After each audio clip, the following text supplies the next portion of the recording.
दोस्तों हम लोग शुरू कर रहे हैं रॉलेट एक्ट और इससे महत्वपूर्ण फैक्ट साथ साथ में हम लोग इसके एमसीक्यू भी करेंगे। तो रॉलेट एक्ट ये सभी प्रकार की कॉम्पिटिटिव एग्जाम्स में पूछे जाते हैं। तो अभी शुरू कर रहे हैं। रॉलेट एक्ट की बात करें तो रॉलेट एक्ट, इस एक्ट का उद्देश्य था क्रांतिकारी आंदोलन को रोकना। अंग्रेज सरकार के द्वारा भारत में क्रांतिकारी आंदोलन को रोकने के लिए एक एक्ट लाया जाता है जिसका क्या नाम है, रॉलेट एक्ट। यह एक्ट यानी रॉलेट एक्ट पारित हुआ था मार्च 1919 में। और ये कहाँ पर पारित हुआ था? इंपीरियल लेजिस्लेटिव असेंबली में। तो याद रखिएगा कि Rowlatt act imperial legislative assembly में कब पारित हुआ? तो मार्च 1919 में इंपीरियल लेजिस्लेटिव असेंबली में रॉलेट एक्ट पारित हुआ था। और इसी रॉलेट एक्ट के इंपीरियल लेजिस्लेटिव असेंबली में जब पास हुआ तो इसी के विरोध में, इसके विरोध में इंडियन इंडियन नहीं, इंपीरियल लेजिस्लेटिव असेंबली के 3 लोगों ने इस्तीफा दिया था। और ये 3 लोग कौन कौन थे? तो याद रखिएगा, पंडित मदन मोहन मालवीय, मोहम्मद अली जिन्ना और मजहर उल हक। इन तीनों व्यक्तियों ने ये जो पारित हुआ रॉलेट एक्ट, इसी के विरोध में इंपीरियल लेजिस्लेटिव असेंबली से इन्होंने इस्तीफा दे दिया। तो सवाल पूछा जा सकता है, बताइए रॉलेट एक्ट जब पारित हुआ इंपीरियल लेजिस्लेटिव असेंबली में तो किन्होंने इस्तीफा दिया था? तो आप इस तरह से इसको याद रख सकते हैं, मजमा, मो जो ममा का मजमा। मो से हो जाएगा मदन मोहन मालवीय, जो से हो जाएगा मोहम्मद अली जिन्ना और माँ से हो जाएगा मजहर उल हक। रॉलेट एक्ट की बात करें तो रॉलेट एक्ट ये काला कानून, एक प्रकार का ये गलत कानून था। रॉलेट एक्ट जो कानून था, इस एक्ट के द्वारा ना कोई अपील, ना कोई दलील और ना कोई वकील का भी कानून कहा जाता है। क्यों कहा जाता है? क्योंकि इस एक्ट के द्वारा किसी को भी बिना अपराध किए आपको पकड़ के जेल के अंदर बंद कर दिया जाता था और साथ में आप अपने अपराधी नहीं भी हैं फिर भी, और आप इसके लिए आप वकील भी नहीं रख सकते थे। इसलिए इसे इसे काला कानून यानी रॉलेट एक्ट कहा गया।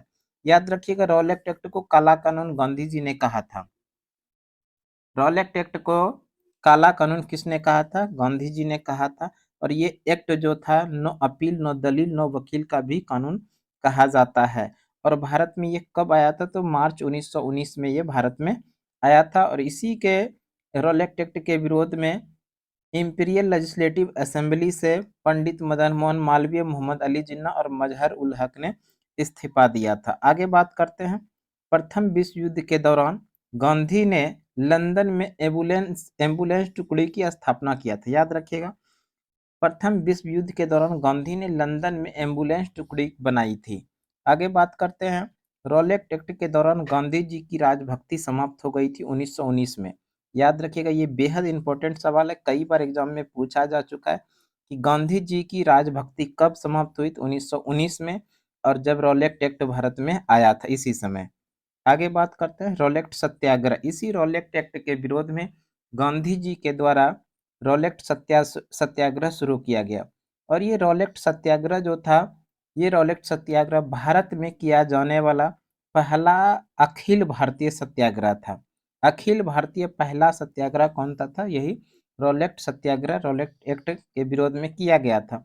इसका कब शुरू किया गया था? तो याद रखिएगा, 6 अप्रैल 1919 ईस्वी को एक्ट पारित हुआ था मार्च 1919 में। और इस दिन से 6 अप्रैल 1919 ईस्वी को गांधी जी ने रॉलेट सत्याग्रह किया था इसी रॉलेट एक्ट के विरोध में। इसकी क्या क्या विशेषता थी? तो याद रखिएगा, विशेषता अभी जो बताए हम आप लोगों को, गांधी के द्वारा चलने वाला प्रथम अखिल भारतीय आंदोलन था। और ये केवल और केवल 13 ही दिन चले थे।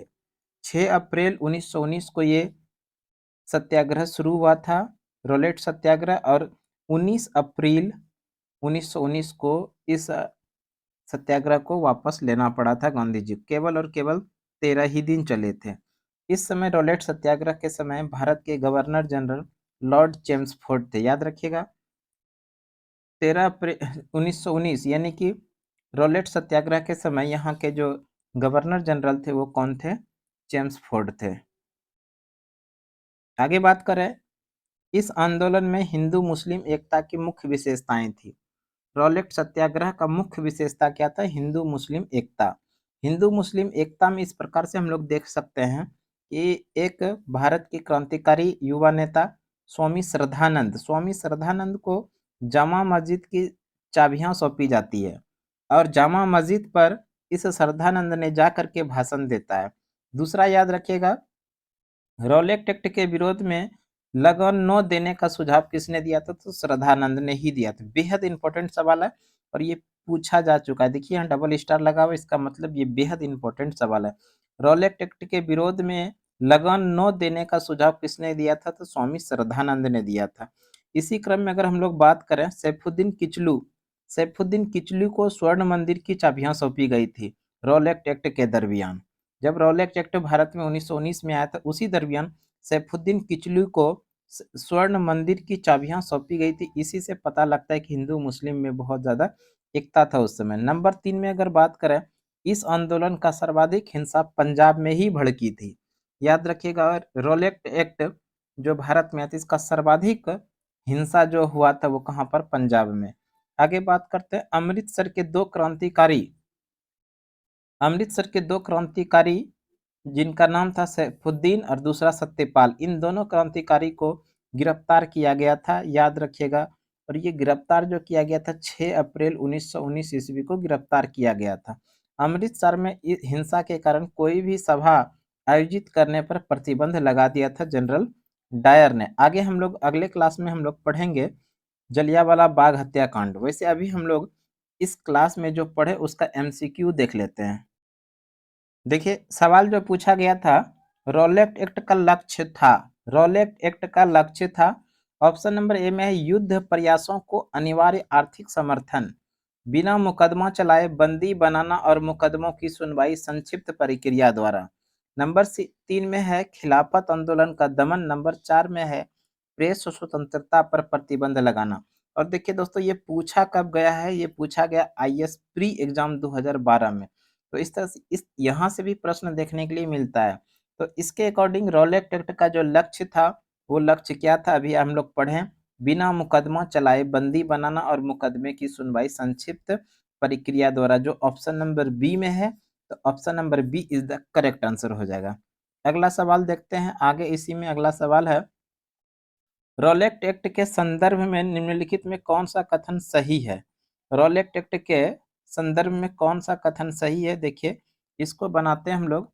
इसमें दिया है कि रॉलेट के संदर्भ में नंबर 1 में है रॉलेट अधिनियम सेडिशन कमिटी की सिफारिश पर आधारित था। नंबर 2 में है रॉलेट सत्याग्रह में गांधी जी ने होम रूल लीग के उपयोग करने का प्रयास किया था। नंबर 3 में है साइमन कमीशन के आगमन के विरुद्ध हुए रॉलेट सत्याग्रह के साथ साथ हुआ था। इसमें कौन सा आंसर सही हो जाएगा? तो देखिए इसमें रॉलेट अधिनियम ये सेडियस कमेटी के सिफारिश पर तो था ही था। उसके बाद याद रखिएगा, रॉलेट सत्याग्रह में गांधी ने होम रूल लीग के उपयोग पर प्रयास किया था। तो इस तरह से ऑप्शन नंबर ए और 1 और 2 सही है। तो 1 2 किस में? ऑप्शन नंबर बी में। तो option number B is the correct answer. अगला सवाल देख लेते हैं और भी सवाल। अगला सवाल है, रॉलेट एक्ट किस वायसराय के काल में पारित हुआ था? रॉलेट एक्ट किस वायसराय के काल में पारित हुआ था? लॉर्ड हार्डिंग द्वितीय, Lord reading, Lord Chelmsford, Lord Minto द्वितीय। तो ये रॉलेट एक्ट जो पारित हुआ था लॉर्ड चेम्सफोर्ड के समय में पारित हुआ था। Lord Chelmsford option number C में है। Option number C is the correct answer. अगला सवाल है, रॉलेट एक्ट का भारतीय राष्ट्रीय कांग्रेस ने विरोध किया क्योंकि? इसका क्या लक्ष्य था?